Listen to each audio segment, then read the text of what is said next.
good afternoon. We'll be leaving for North Carolina in a short while. I think some of you will be outside. Tremendous crowds in North Carolina, tremendous crowds everywhere, but we have a very important group of people standing alongside of me. I'm honored to welcome Pastor Andrew Brunson and other survivors of religious persecution to the White House. We're grateful to be joined by Ambassador at Large for International Religious Freedom, Sam Brownback, former governor, as you know, as well as Pastor Paula White, a tremendous religious leader and a friend of the White House, a friend of the presidency, and a friend of the president. With us today are men and women of many different religious traditions from many different countries. But what you have in common is each of you has suffered tremendously for your faith. You've endured harassment, threats, attacks, trials, imprisonment, and torture. I got to know many of you and helped you get some of you out of the difficult situation that you were in. I'm very proud of you, and the way you've reacted to a different life is a tremendous thing. Your families are very proud, and our country is very proud, and your countries are very proud. For those of you that aren't from the United States, each of you has now become a witness to the importance of advancing religious liberty all around the world. It's about religious liberty. Last year, my administration hosted the world's first ever meeting of foreign ministers devoted solely to the subject of international religious freedom. I want to thank all of you for joining us as we host this meeting for the second year in a row. A lot of individual breakout meetings are being had, and we're getting a lot of ideas as to how we can help. In America, we've always understood that our rights come from God, not from government.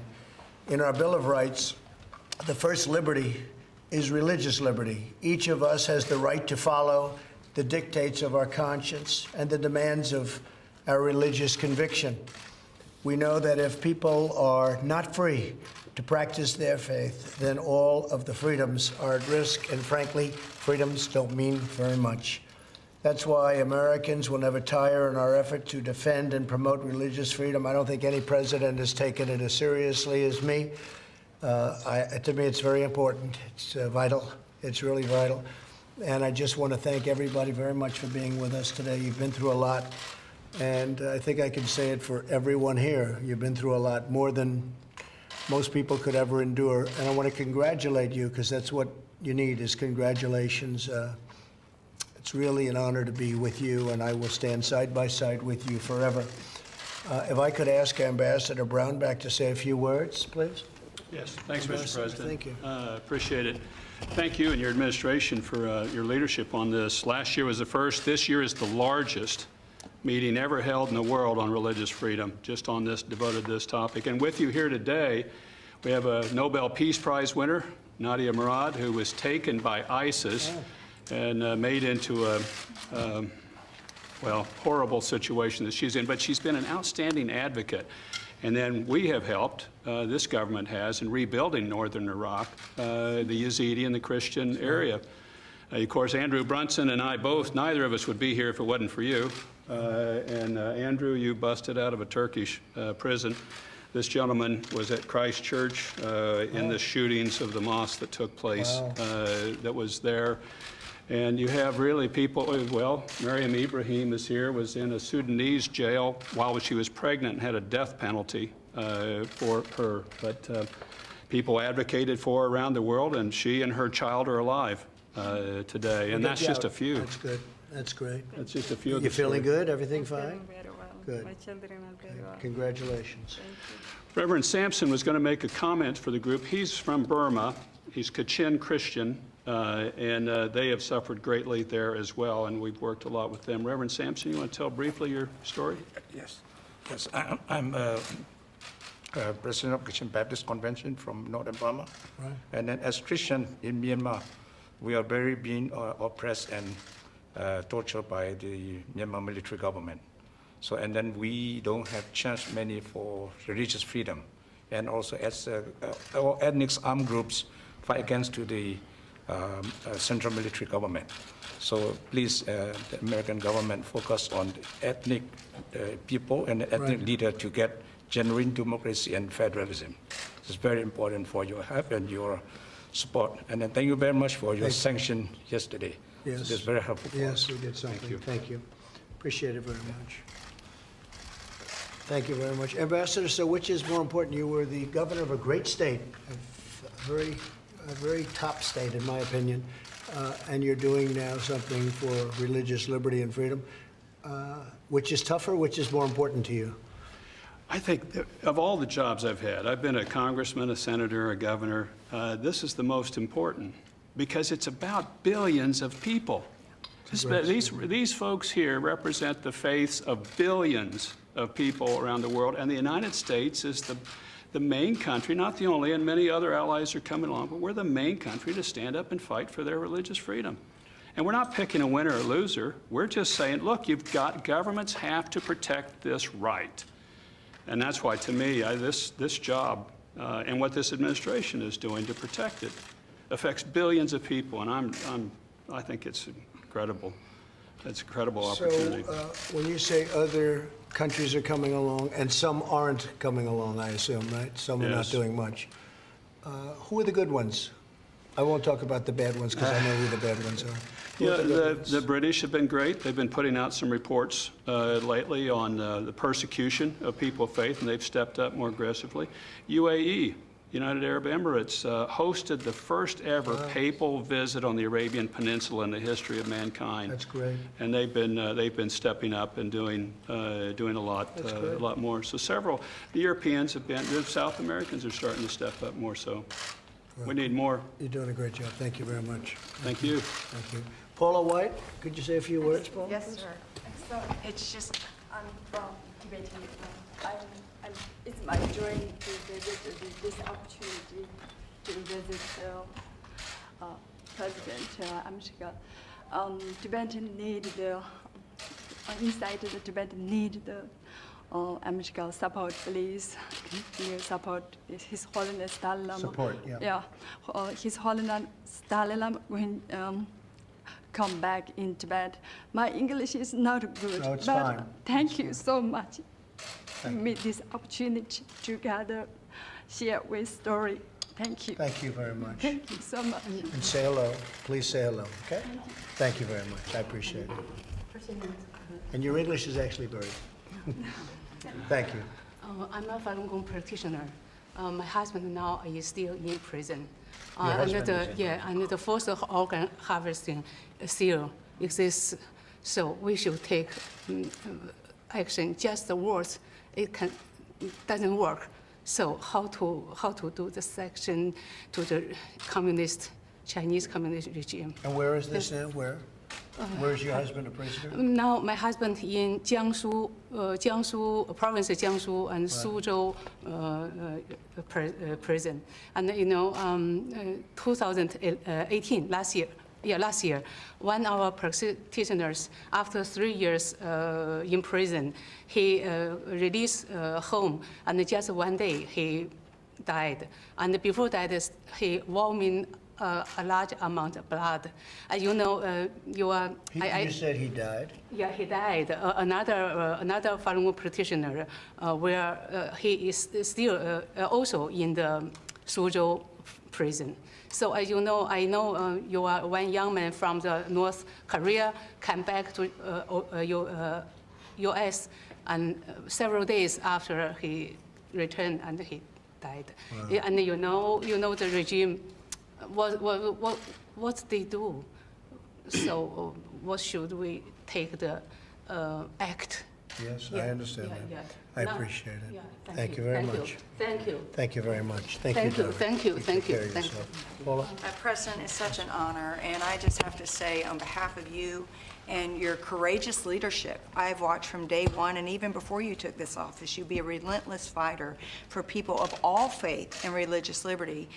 We see it on stateside from you saying we can say Merry Christmas again, to the DOJ passing laws that no other administration could pass to give high holy days to all religions to be able to take off of work and to honor that, to, as Ambassador said, this is the second, but the largest in the world gathering for religious liberty freedom.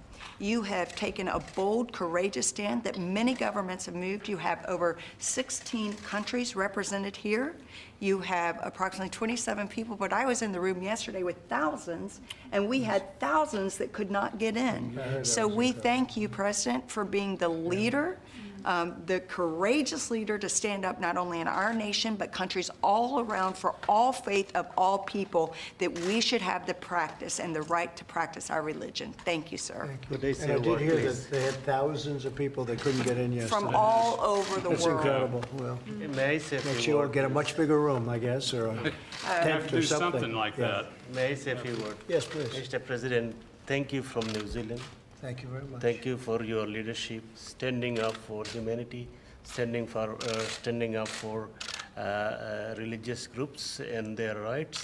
And thank you for supporting us in the 15th March tragedy in Christchurch. And God bless you, and God bless United States. Well, thank you very much, and you went through a lot. I know all about what happened, and that was a terrible situation. Thank you very much for being here. Thank you very much, appreciate it. Mr. President, I'm Pakistan, Yes, please. and you are meeting our Prime Minister. That's true, coming in 3 next week, days. right? I would be very grateful if you would raise with him the issue of persecuted Christians in Pakistan, the blasphemy law, and people who are suffering under this law. I'll do Thank you that. so much, He's coming sir. in next week on Tuesday. Yes, yes. Sir, I am from Bangladesh, and here is the 37 million, the Hindu, Buddhist, and Christian are disappeared. Please help us for Bangladeshi people. We want to stay in our country. Bangladesh. Yeah, still there is 18 million minority people. My request is, please help us. We don't want to leave our country. Just help us to stay. I have lost my home. They burned my home. They taken my land, but no judgment yet taken place. Please. Who took the land? Who took the home and the land? The Muslim fundamentalist group, and they are always they are getting the political shelter, always. I know Thank the you. president has to get on, so I want to, I don't mind, we everybody. could take a couple of Can you? minutes. Okay, good. The helicopter. Nadia, Has it landed, the helicopter? Have we landed out there yet? Huh? No? Come on. Can I say something? Yes, please. 1 to 3 million Uyghur population are locked up in concentration camps in China, including my father. He's now serving life sentence in China. I haven't seen him since Where is that? 2013. Where is that in China?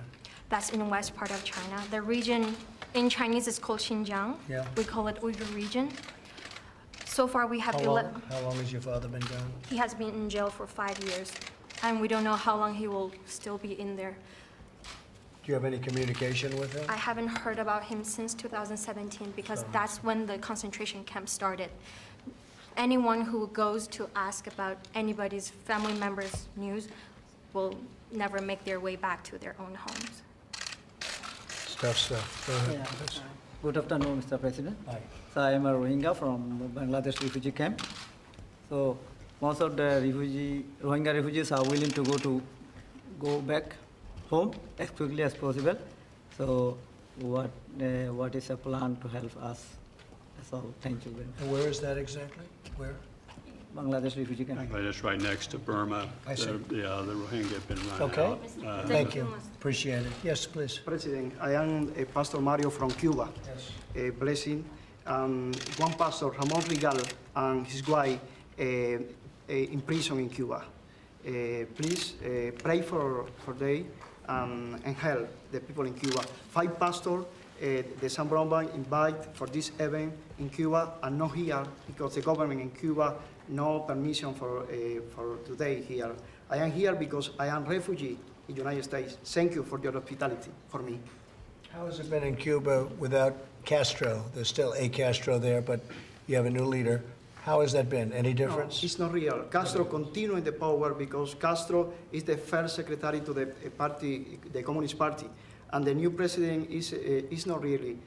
Castro is the real leader. Continue. Yes. I'm sorry. Okay. Thank you. Thank Nadia. you. Yes, please. Please. Thank you, Mr. President. Thank you for the opportunity to see you. I'm Esther from Nigeria. I do 3 years in Sambisa. I escaped from Boko Haram. So thank you for your opportunity. That's tough stuff, right? Yes. That's a tough thing. Thank you. Thank you. Can I say one more thing? Yes, please, go ahead. Thank you very much for your effort. Thank you. Thank you. I'm Il-young from North Korea, and first I want to say really thank you. And then my aunt, all of my aunt family, Chu Chun-hee, Kim Chol, Kim Ji-hang, Kim Sung-sik, all of them, they are in political prison camp now. Where? In I don't know where is it. They just took it at the down, and just because of my aunt father-in-law was a Christian, and my cousin's whole family were executed because of their sharing gospel. But even though the persecution of Kim Jong-un, the North Korean citizens, they want gospel and they want to worshiping now, and they are worshiping in underground church right now.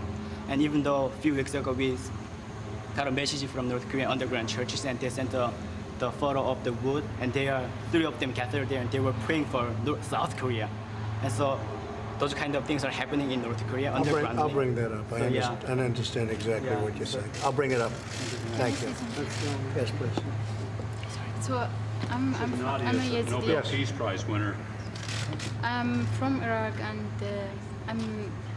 I cannot say my family is there in the jail because when ISIS attacked us, no one protect us. After 2003, we started to disappear from our area, from our homeland. When ISIS attacked us in 2014, they killed 6 of my brothers. They killed my mom. They took me to captivity with my 11 sister-in-law, with all my sister and my nieces.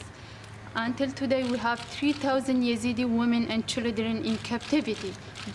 Although they said ISIS is defeated, but where is those 3,000 Yazidi? And our home is destroyed. We come to here, we go to Europe, we go to Arab country that ISIS did this. Everyone saw that, and we appreciate. And you were captured? You were Yes, captured. Vice President, he helped us a lot, but now, today, you can solve our problem. Now there's no ISIS, but we cannot go back because Kurdish government and the Iraqi government, they are fighting each other who will control my area. And we cannot go back if we cannot protect our dignity, our family.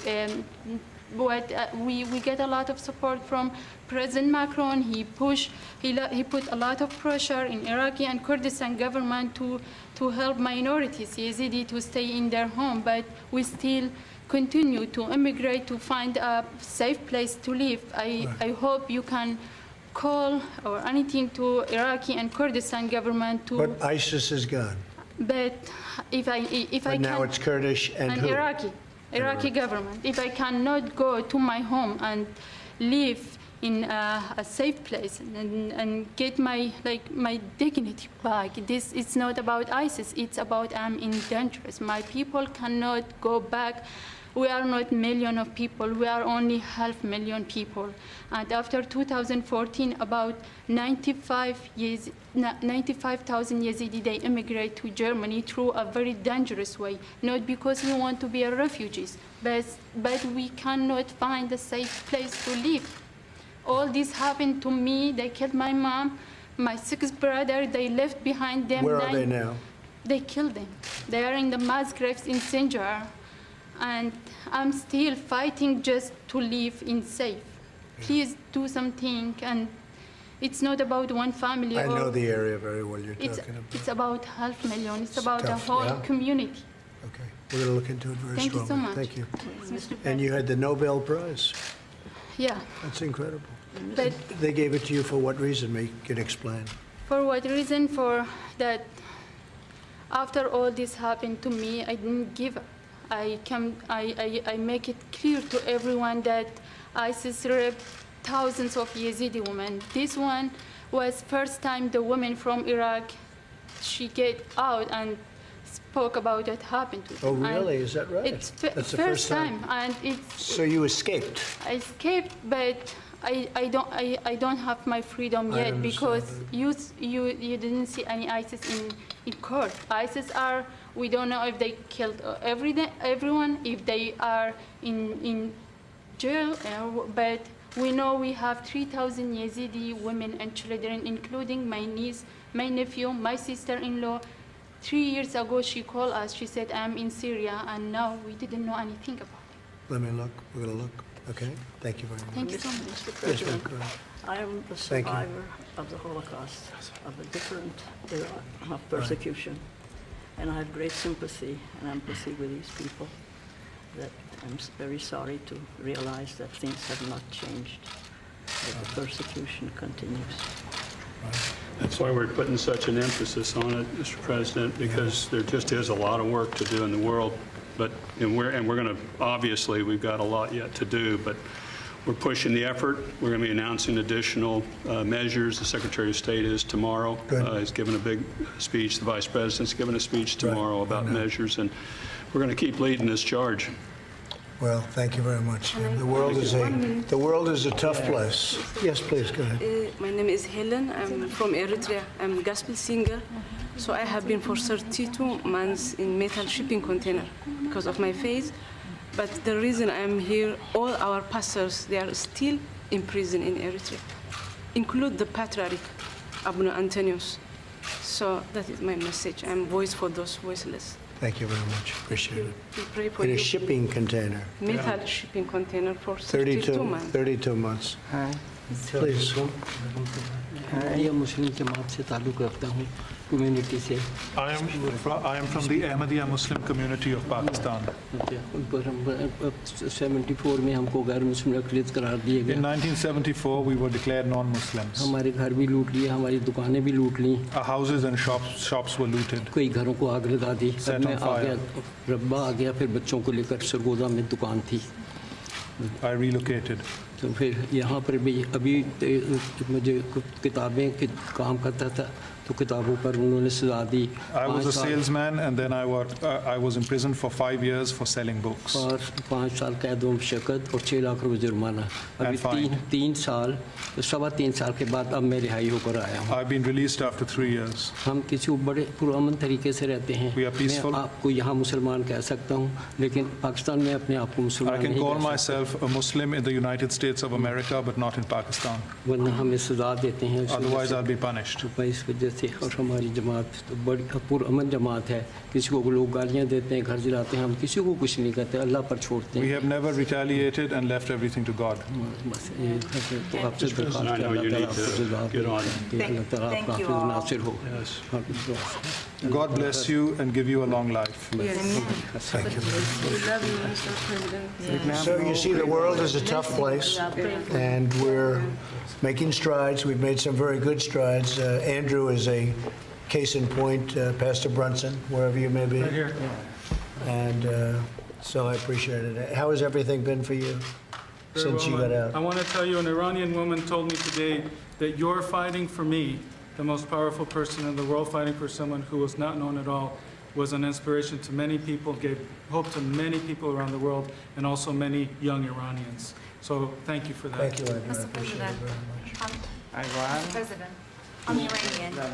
I'm a Christian minority from Iran. My family are being persecuted in Iran. Iranian people are with you. The What's majority happening? of Iranian people. Explain what is happening in My Iran. parents are pastors. They're Christian pastors. They've been arrested, all my family, my father, my mother, and my brother. They are free on bail, awaiting their trial and long sentences. My father is sentenced to 10 years in prison. My mother, 5 years. We still don't know about my brother. We would appreciate if you mention my family, but also Christian persecution in Iran in all your negotiation with our They're in consulate jail in for Iran. what reason? Because they're Christian pastors? pastors preaching the gospel.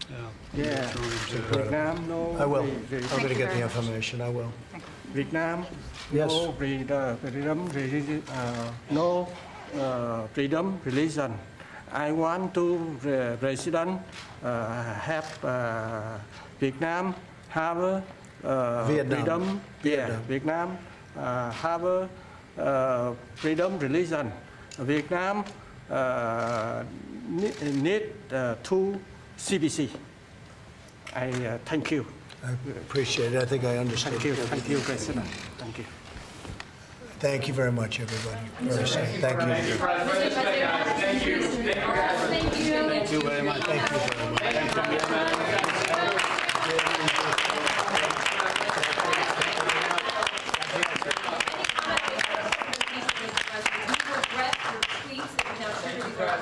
I know nothing about that. Thank you very much. Thank you very much, everybody. Thank you very much. Thank you guys. Right next Monday. Thank you.